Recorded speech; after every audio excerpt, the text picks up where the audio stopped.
Hello po, may pagbabago pala po sa computation ng bagong Pagsinag South ng Naik Cavite pati po sa Pagsinag Place ng Catmon, Santa Maria, Bulacan. Yung dating 820 na TCP ngayon po ay 850 na. Ang good news po for Pagsinag Place South ng Naik Cavite, napuntahan ko na yung pinaka-location niya. Actually, dyan sa mapang na ilagay ko, yung red na indication dyan, yan yung road, Friendship Road from Timalan sa Antero Soriano. Tatagos po yan ng Sabang, papunta po ng Trece Martires, Cavite. Yung bilog naman po na kulay yellow na malapit po sa red na road, yan po ang location ng Pagsinag Place. Mag-a-upload po ako ng short video na kung saan napuntahan ko po yung pinaka-site ng Pagsinag Place south ng Naik Cavite na naglaland development na. So, para po sa mga pagbabago ng computation, hindi naman po nag-i-increase ang mga project ng walang karagdagang improvement. Given talaga po ang ating real estate talaga, taon-taon po talaga is lahat ng project is nagkakaroon ng increase ng hindi po nag-aabiso. Kaya sa mga interesado at qualified at may plano ng magkabahay, i-grab natin ang opportunity na this year po ay maka-acquire kayo ng property kasi sa taon-taon po talaga siya nag-i-increase. Inevitable po yan. And yung property naman natin is tumataas din naman ang value kahit pa paano. Ito po si Pagsinag Place, i-explain ko yung computation, saglit lang. Isa pala po sa pinagbagong feature, at least ngayon po, nakakatuwa na hindi na po tayo jealousy ang windows natin, kundi sliding windows na po. Ang salary required, 20,000 basic, plus kasama po ang mga fixed allowances, food. Kung ang basic mo is 19,000 or 18,000, basta may kasama pong food allowance, mga fixed allowances, food, de minimis, transpo, i-check natin ang payslip mo kung papasok siya ng 20 plus. Around 5,500 to 5,600 po ang monthly natin kay Pagsinag Place South ng Naik Cavite. Pati po yan sa Bulacan. Pareho po sila ng features at pareho po sila ng computation. Good news po, naka-sliding window. So, mas social pong tingnan. Kahit sinasabi natin walang down payment, walang reservation, walang equity, 10,000 ang cash out. Napaka-presentable po ng pinoprovide nilang bahay para sa atin. Kung gusto mo na pong magkaroon ng sarili mong bahay sa Pagsinag Place South ng Naik Cavite or Bulacan, ganito po ang magiging deliverable na kapag na-renovate po.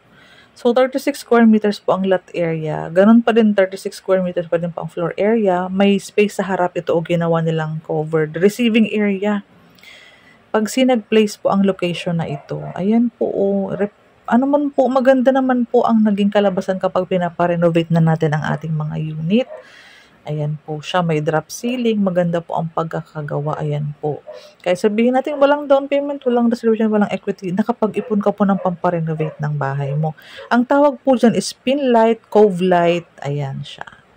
So, di ba po, maganda po na kahit po ito ay na-acquire natin ng this year, maganda po is next year o pwede ka na mag-start ng pagpaparenovate. Itong CR natin, malaki po ang space ng CR. Full toilet and bath po ang sukat niyan. Itong sink, hindi nila inalis. Pero ito po, in-extend nila yung dapat service area or labahan. Ginawa po nilang kitchen area. Ayan, kasya pa ang ref sa may gilid. Maganda po, naka-open layout kasi ang ating mga unit. Kaya yung mga design is, pwede nyo pong pag-isipan, pagplanuhan. Ganyan po siya, Pero kung aalisin mo yung isang sink na yun, pwede pong maging dining area doon. Ito, living area. And may receiving area ka pa sa labas. Kasi may sobrang lote naman tayo sa labas. Hindi lang nga lang siya provision for car park ng mga SUV. Compact car, kasya, tricycle, motor. Pwede naman tayo mag-park sa harapan sa ating kalsada. Yung second floor, tingnan nyo po, 2 rooms po ang nangyari dito. Ayan. Ito ang naging natin, kasya naman po ang higaan. Ngaya nga lang, pag mga ganito pong sukat ng bahay, maganda po is naka-sliding na ganito ang ating mga pintuan para hindi nagko-consume ng space. Isang bedroom. Ito naman yung pangalawang bedroom. Sa payak na family, magdo-double deck na lang po tayo. Mahalaga sarili po natin ang bahay. for investment, 'di ba po ang ganda? Isang buong bahay may paupahan ka na. Isang buong bahay din ang rate ng paupa. Kung gusto mong i-develop, gusto mong ipagandahin, depende po doon ang magiging plano mong rate ng upa. Kung presentable naman po ang ating mapoprovide na paupahan sa ating mga mangungupahan. So may bintana ang ating hagdanan, kaya nagdadagdag po yan ng liwanag na makakatipid-tipid tayo ng kuryente. Kaya sabi mong townhouse po, sa plano lang po talaga ng paglalagay ng mga magiging source ng daylight na makapasok pa din sa loob ang liwanag.